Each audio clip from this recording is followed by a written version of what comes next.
l'eau brûle, là, ça ne brûle pas de l'eau, c'est parce qu'il y a du méthane dans cette eau-là. Puis s'il y a du méthane dans cette eau-là, c'est parce que le méthane s'est promené là où il n'aurait pas dû aller.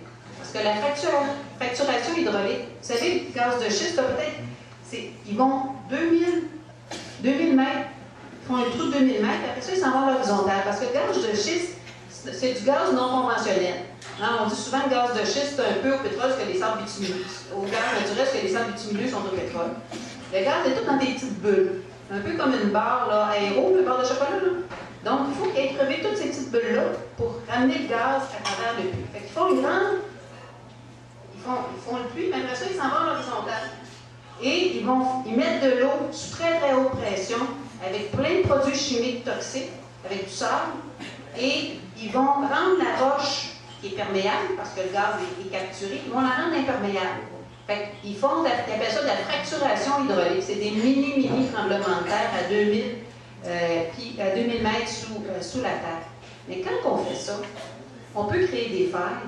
Et le méthane, c'est pas certain qu'il va se ramasser juste dans le puits. Il peut s'en aller un peu partout. Je peux vous dire, à la présentation sur la rive sud de Montréal, ils ont des problèmes avec un puits. Et le puits, là, il y a du méthane qui sort, pas juste du puits, mais de 20 mètres autour du puits.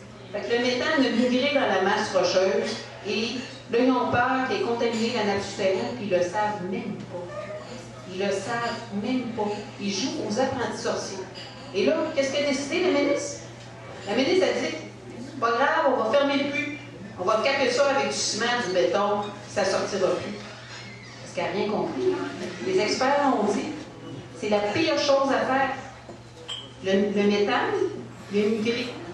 Si on bloque le puits, c'est un peu comme un boyau d'arrosage hein, qui est percé.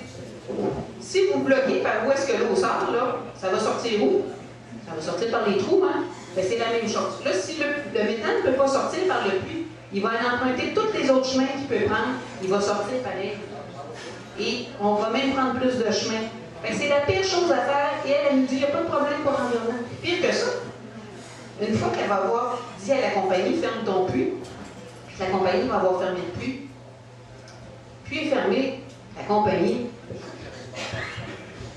fini, plus responsable. À qui revient la responsabilité quand le méthane va continuer à fuir autour, parce que là, ça fait des ballons, hein? Parce que là, la neige est en train de fondre, fait qu'il y a de l'eau à terre, fait qu'il voit les ballons autour du puits. Ça fait des ballons, c'est qui va être responsable et qui va assumer les coûts après ça? C'est nous autres. Ben, c'est ça pour elle, le développement économique. Hein? Quand il y a de l'argent à faire, c'est les gazières qui font, mais quand il y a des coûts, par exemple, c'est nous autres qui ramassent. Ça, c'est vraiment un dossier qui démontre vraiment comment ce gouvernement-là voit la protection de l'environnement puis voit le développement économique.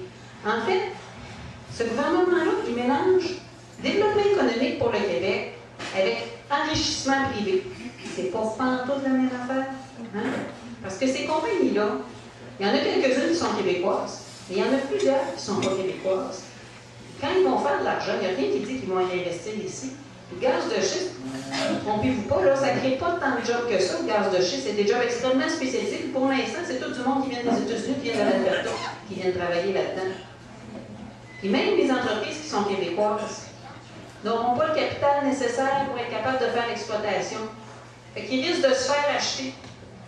Là, je reviens encore à la même question. Quelle autre compagnie qui est intéressée par les gaz de schiste?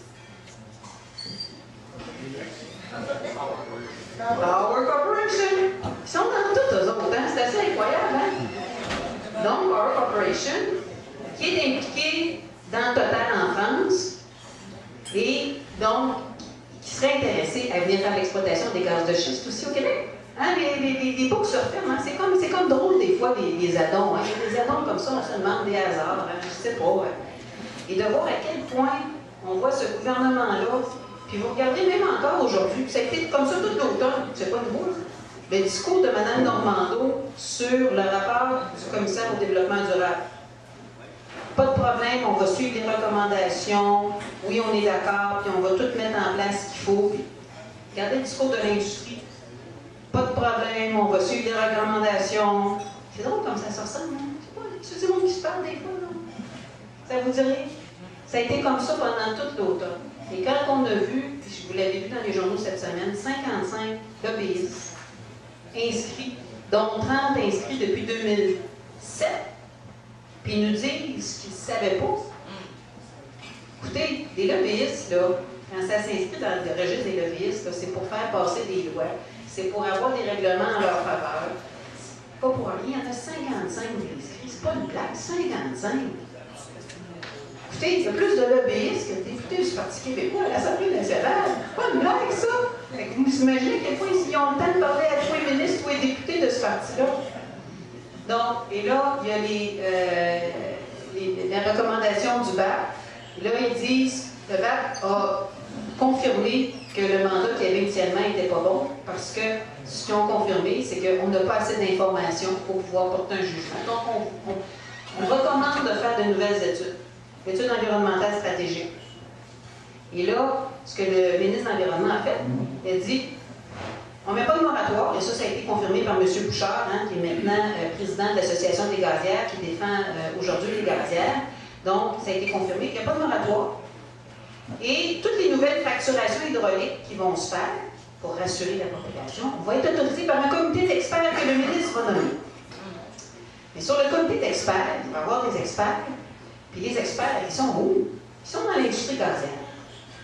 Fait qu'il va aussi nommer du monde de l'industrie gazière, qui va être sur le comité, qui va décider s'il doit faire des fracturations hydrauliques pour des raisons qu'ils disent scientifiques. Quand ils ont fait leur étude environnementale stratégique dans le golfe, dans l'estuaire du Saint-Laurent, ils n'ont pas eu besoin de faire de forage. Ils ont eu suffisamment d'informations pour dire non, on met un moratoire et on n'en fera pas de forage. Là, on a plein de forages qui ont été réalisés. Il y a 31 forages, 18 fracturations qui ont été réalisées. Moi, je peux vous dire qu'au niveau scientifique, c'est les entreprises qui fournissent l'information au gouvernement. On a toute l'information nécessaire. Pas d'information scientifique qu'ils ont besoin.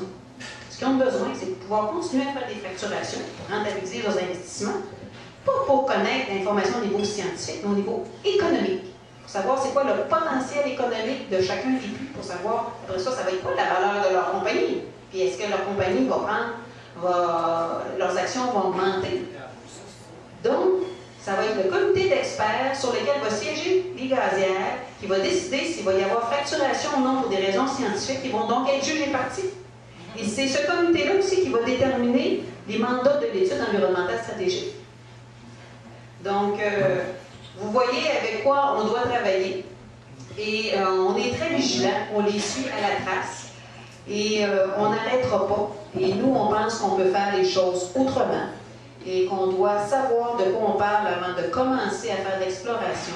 Et si on décide de faire de l'exploration, bien, ça sera au bénéfice de la collectivité et non pas seulement au bénéfice des gazières. On a dit qu'il faudrait aller chercher au moins 60% des retombées, des recettes économiques qui sont réalisées dans le cas des gaz de schiste. Donc, ça, c'était deux dossiers qu'on va continuer à suivre.